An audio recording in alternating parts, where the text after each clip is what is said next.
साथियों, जब हम यह समझने लगते हैं कि हम विज्ञान की मदद से प्रकृति के रहस्यों को समझने में कामयाब हो रहे हैं, ठीक उसके उलट प्रकृति हमें अचानक कुछ रहस्यों के साथ चौंका देती है। बचपन में आप कुछ देखते हैं, सब कुछ दिमाग में छप जाती है, चाहे वह अच्छा हो या बुरा। आज की स्टोरी बचपन की यादों में सिमटी हुई एक रहस्यात्मक कहानी है।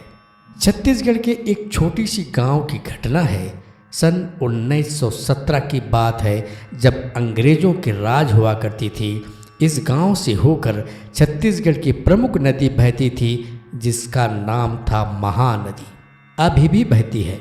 वक्त ने नदी की धारा को कमज़ोर कर दिया है, मगर उस समय महानदी अपने पूरे आक्रामक बहाव के साथ बहा करती थी और गांव के लोग नदी के तट के किनारे से लेकर नदी के अंदर तक सफ़ेद रेत में फल सब्जी लगाते थे।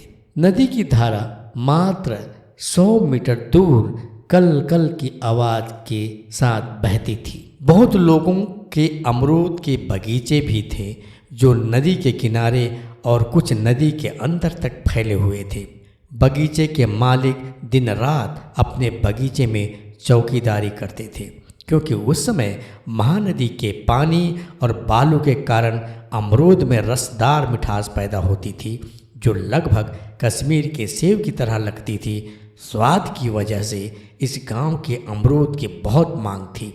गांव के लोग इस अमरूद के बगीचे को बिहीबारी कहा करते थे। हमेशा की तरह आज की शाम भी सुहानी थी। नदी किनारे 10 साल की बच्ची अवनी, जो मेरी दादी अम्मा थी, अपने बाबा के साथ बिहीबारी के रखवाली करने के लिए छोटी सी घास फूस की झोपड़ी में बैठी थी। छत्तीसगढ़ में दादाजी को बब्बा या बाबा कहकर पुकारा जाता है। शाम होने वाली थी और आज मौसम कुछ ज़्यादा ही ठंडी महसूस हो रही थी। बाबा और बगल के बगीचे के मालिक के साथ चीलम पीने में व्यस्त थे। पहले ज़माने में बुज़ुर्गों को गांजा और चोंगी पीने की आदत होती थी, और जब कोई व्यक्ति उनके घर आता था तो उसका बीड़ी देकर सम्मान करते थे। अगर परिचित है और समय गांजा पीने का है तो चीलम से स्वागत होता था। बाबा जब भी बगीचे की रखवाली करने के लिए आते थे अवनी के साथ, तो यह व्यक्ति दादाजी के साथ चीलम पीने के लिए हमेशा शाम को आ जाता था। अवनी उस आदमी को ननकू काका कहा करती थी। ननकू बाबा जी के साथ घर में भी चिलम पिया करते थे। बाबा और ननकू काका के बीच खूब बनती थी। दोनों अक्सर घर में ही गांजा पार्टी कर लेते थे। आज बाबा और ननकू चाचा के बीच में अमरूद की बिक्री को लेकर बात हो रही थी। अचानक ननकू काका कहते हैं, बड़े बब्बा, मैं अपने झोपड़ी में जाता हूँ, आज शाम हो गई है, आप जल्दी निकल जाओ, मैं आपका बगीचा बिहीबारी भी देख लूँगा। क्योंकि रात में बाबा जी को दिखाई नहीं देता था, इसीलिए बाबा अपने नातिन को साथ में लेकर चलते थे। अवनी कब से बाबा को घर चलने के लिए आग्रह कर रही थी, पर बाबा अपने चीलम दोस्त ननकू के साथ चीलम पीने और दुनिया भर की बातें करने में व्यस्त थे। बाबा, मुझे घर जाना है, जल्दी चलो, रात हो जाएगी। अवनी कहती है, अभी चलते हैं बेटी, बस थोड़ी देर रुको। जाओ, तुम बिहीबारी के बाहर देखो, सूरज डूबने वाला है क्या। अवनी घने बिहीबारी से बाहर निकल कर देखती है।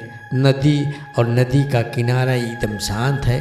दूर दूर तक कोई इंसान नहीं दिख रहा है, बस नदी के बहाव की हल्की कलकल की आवाज़ सुनाई पड़ रही है, जो ज़्यादातर दिन में सुनाई नहीं पड़ता है। सूरज लगभग डूब चुका था और हंसी के आकार से थोड़ी बड़ी चंद्रमा की दूधिया रोशनी पूरे इलाके में बिखरी हुई थी। दूधिया रोशनी में नदी का किनारा दिखाई दे रहा था, सब कुछ अस्पष्ट। अवनी ने देखा, दूर दूर तक एक भी आदमी दिखाई नहीं दे रहा है, बस शांत नदी और बालू की सफ़ेदी ही फैली हुई है। चांद की रोशनी में नदी बहुत बड़ी दिखाई दे रही है।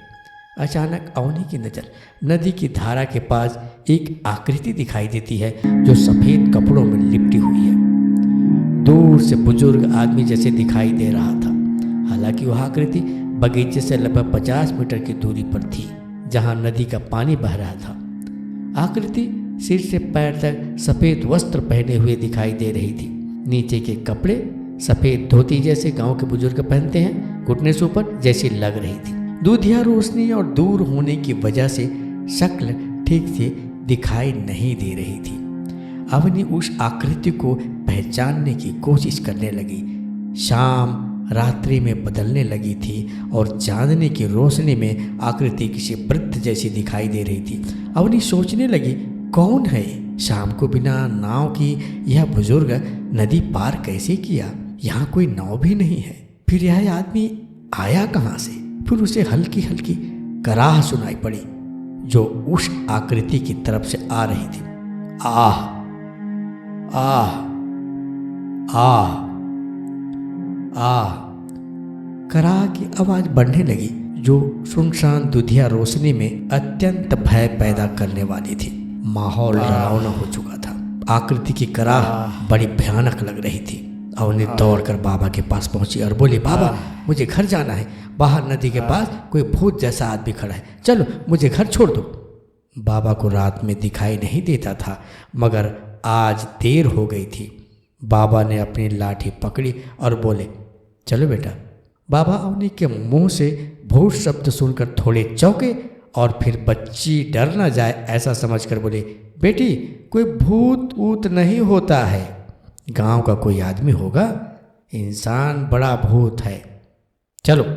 बगीचा से बाहर निकलते अवनी ने देखा कि वह आकृति अभी भी खड़ी है, मगर थोड़ी पास आ गई है और उसकी कराह सुनाई देने लगी है। अवनी डर गई। बाबा के हाथ पकड़कर बोली, बाबा जल्दी चलो, वह पास आ रहा है। बाबा ने भी कराह सुनी और समझ गए कुछ अलग जीव हमारे पीछे पड़ गया है, मगर अपने नातिन के मनोबल को गिराना नहीं चाहते थे, इसलिए खामोश रहे। बाबा को नदी के बालू में चलने में परेशानी हो रही थी, मगर अवनी बार बार पीछे आकृति और उसके कराहने की आवाज़ से डर रही थी, इसलिए वह बाबा के हाथ को पकड़कर लगभग खींचने लगी थी। बाबा कोई हमारे पीछे आ रहा है, सफ़ेद कपड़ों में है, कौन है वह? बाबा स्थिति को भांप गए थे। अवनी के भयभीत मन से डर भगाने के लिए कह दिया, कोई नहीं है बेटा, पीछे मत देखो। बड़ी मुश्किल है बाबा, आपको तो दिखाई नहीं देता है ना, पीछे देखो कोई आ रहा है। बाबा सब जानते थे, मगर अपने नातिन की भय को बढ़ाना नहीं चाहते थे। उन्हें मालूम हो चुका था कि उनकी नातिन अवनी किसी अनहोनी आकृति से डर गई है। बेटी आगे देखो, मेरा लाठी पकड़ लो, मुझे बालू में चलने में परेशानी हो रही है, बाबा बोलते हैं। नदी का किनारा लगभग 100 मीटर दूर था और तट से नीचे नदी में उतरने के लिए एक सीढ़ी बनाई गई थी। ग्रामीण इसी जगह से नदी में उतरते थे। नदी के तल से तट की ऊंचाई लगभग 20 फीट ऊपर था।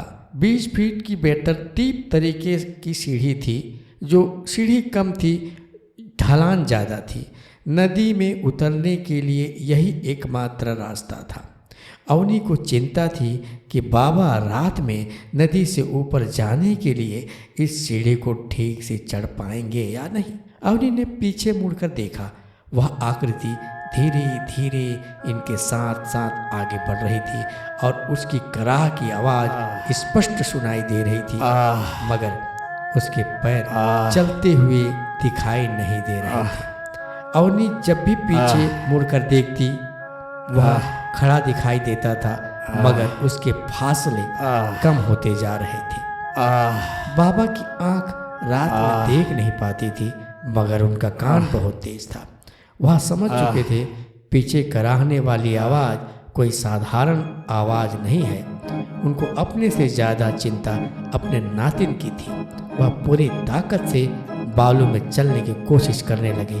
वह जान चुके थे कि उनके नातिन उस आवाज़ वाले आदमी को देख चुकी है और पूरी तरह से डर चुकी है, इसलिए हौसला बढ़ाने के लिए बोलने लगी, अवनी बेटी अब और कितना दूर बचा है, पीछे मत देखो, आगे देखो और मेरी लाठी को छोड़ना मत, ठीक है?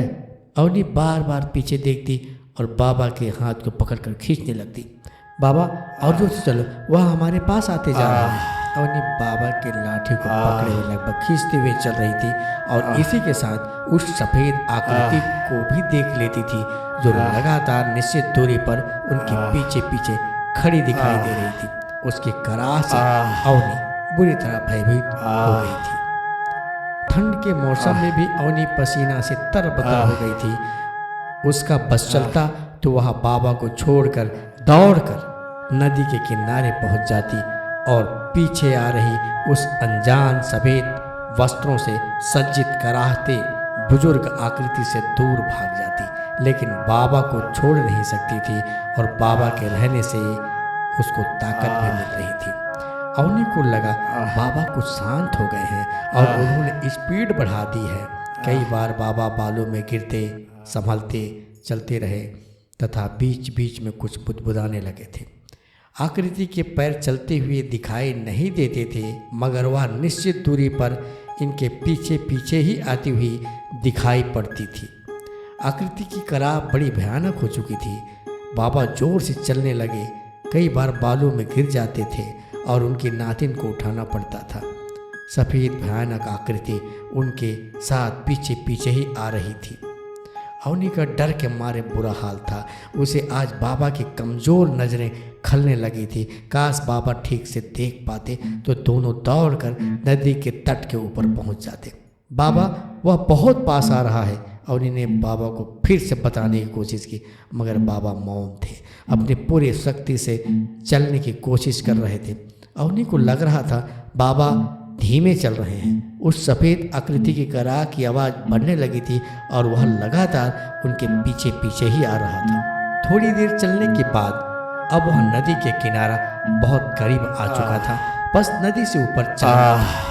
नदी के किनारे से ऊपर धरातल लगभग 20 फीट ऊंचा था, जहाँ से गांव दिखाई देने लगता है। अवनी जल्द से जल्द किनारे पहुंचना चाहती थी, मगर बाबा अवनी की अपेक्षा धीमे गति से चल रहे थे। बाबा, अब किनारे आ गया है, अब ऊपर चढ़ना है, चलो तेजी से चलो चलो। ठीक है बेटी, मेरा लाठी मत छोड़ना। और जब दोनों किनारे पहुंच गए तो नदी से बाहर तट के ऊपर जाने के लिए लोगों के द्वारा बनाए गए सीढ़ी को चढ़ना था, मगर अवनी से रहा नहीं गया और वह दौड़कर तट के सीढ़ी को बिजली की गति से चलने लगी और बाबा को वहीं छोड़ दिया। वह इतनी भयभीत थी कि उसे बाबा का ख्याल ही नहीं रहा। जब ऊपर पहुंची तो गांव से डंडा नाचने वालों की कुहकी और मादर की आवाज़ सुनाई दी। अवनी को लगा अब उसकी जान बच सकती है। फिर गांव से कुहकी की आवाज़ ने उसकी ताकत बढ़ा दी। अवनी का भय भी जाता रहा। उसे लगा अब वह तेजी से भागकर अपने घर पहुंच सकती है। फिर तुरंत बाबा का ख्याल आया तो उसने नदी की तरफ देखा तो कोई आकृति नहीं थी, कोई कराह सुनाई नहीं दे रही थी। अचानक सब कुछ गायब हो चुका था। दूर दूर तक कोई आकृति नहीं, बल्कि गांव से डंडा, गीत और मादर की आवाज़ सुनाई दे रही थी। वह तेजी से अपने घर की ओर दौड़ने लगी।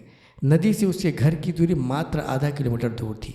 गांव पहुंचते ही कुई हो की आवाज़ के साथ मादर और डंडे की ताल सुनाई देने लगी थी, जिसे अवनी खूब समझती थी। यह उनके गांव का डंडा नाचने वालों का कुहकी की आवाज़ थी, जिसे डंडा नाचने वाले गाने के बीच में लगाते थे। इस आवाज़ ने अवनी के लिए संजीवनी का काम किया। इसको सुनने के बाद लगा कि अब उसकी जान को कोई खतरा नहीं है और वह वृद्ध सफ़ेद वस्त्रों वाली आकृति से बच गई है। अवनी के पिता और माता देरी होने से चिंतित थे और उनको ज़्यादा चिंता अपने उम्रदराज पिता की थी, क्योंकि रात में उनकी आंखें कम दिखाई देती थी। उस दिन उनके घर में कुछ मेहमान आए हुए थे। डंडा नाच के मादर की आवाज़ और डंडा की ताल मोहल्ले में गूंज रही थी। डंडा नाचने वाले दल उनके घर आ सकते थे। 2-3 घर के बाद उनके घर की बारी थी, इसीलिए उनके स्वागत के लिए घर के सभी लोग उनका इंतज़ार कर रहे थे। मगर दूसरी तरफ उनकी अपनी बेटी और पिता की चिंता भी हो रही थी। इसी समय अवनी दौड़ते हुए घर में प्रवेश करती है और सीधे अपने माँ को जकड़ लेती है। अवनी के व्यवहार से माँ थोड़ी डर गई। अवनी के पिता भी आ गए और अवनी से पूछने लगे, अरे क्या, ये क्या हो गया, तुम अकेली? बाबू को कहाँ छोड़ दिया?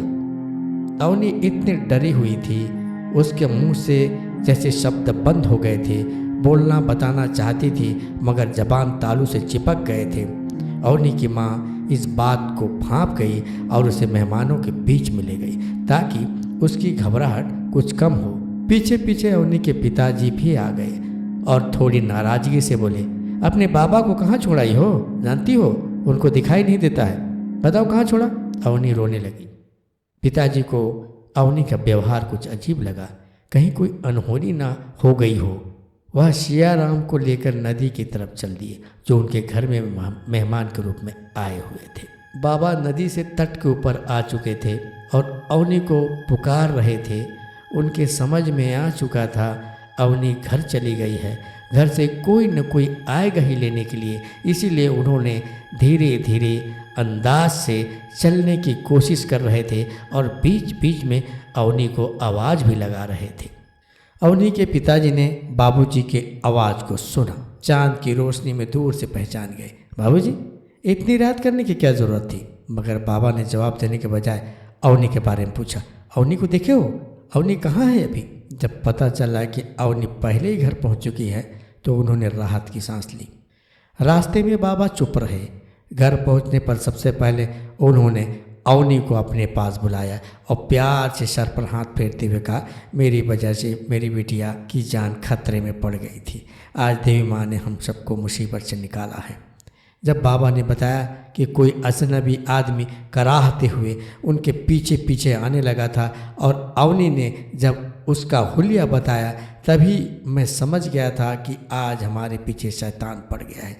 मैं बच्ची डर ना जाए इसलिए बोल दिया कि कोई नहीं, आगे देखो। मैं रास्ते भर देवी का मंत्र जाप करता रहा और प्रार्थना करता रहा कि हमारी मदद करे, किसी तरह महानदी से पार निकाले। अवनी के पिताजी को पता चला तो बेटी अवनी को अपने पास बुलाया। बेटी, तुम बहुत बहादुर हो, मुझे मालूम नहीं था तुम कितनी खौफनाक घटना को अपनी आंखों से देखकर आई हो।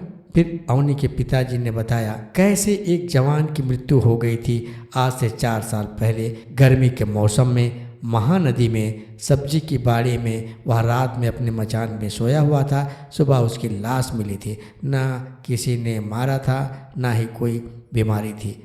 आज तक पता नहीं चला उसकी मौत कैसे हो गई थी। और कुई हो कि कुहकी के साथ उनके घर डंडा नाचने वाले दल आ गए। पूरा घर मादल डंडे की खूबसूरत ताल से गूंज उठा। कुई हो। उस घटना की याद करते हुए दादी बताती हैं, आज भी वह सफेद वस्त्रों वाली बुजुर्ग आदमी की तस्वीर और भयानक कराह उनकी यादों में बसी हुई है। मुझे मालूम नहीं वह बुजुर्ग कराहने वाला इंसान था या शैतान। वह ठंडी मौसम में बिना नाव के उस पार से इस पार महानदी में कैसे आया? वह हमारे पीछे पीछे नजदीक आ रहा था मगर उसके पैर चलते हुए नहीं दिखाई देते थे। जब भी मैं पीछे मुड़कर देखती वह निश्चित दूरी में कराहते हुए खड़ा दिखाई देता था। वह लगभग हमारे पास पहुंचने ही वाला था कि नदी का किनारा हम पार कर गए। अगर हम पार नहीं कर पाते तो क्या होता? वह शैतान हमें क्या करता? यह सोचकर दिल दहल जाता है।